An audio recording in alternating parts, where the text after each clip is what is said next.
Я слухаю всі пісні, що ти мені скидаєш, читаю всі книжки, які ти теж читаєш. Повідомлення від тебе на максимальній гучності. Ми загубилися на дорозі юності. Між нами тепер не однаково. Будемо любити, проте боїмось загубити себе.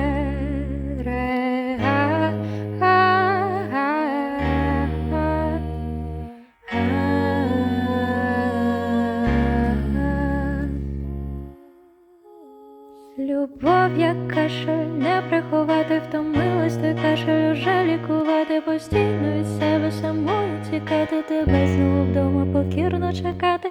Любов, як кашель, не приховати, втомилась ти кашель уже лікувати, постійно від себе самої тікати, тебе знову вдома покірно чекати, покірно чекати, покірно чекати.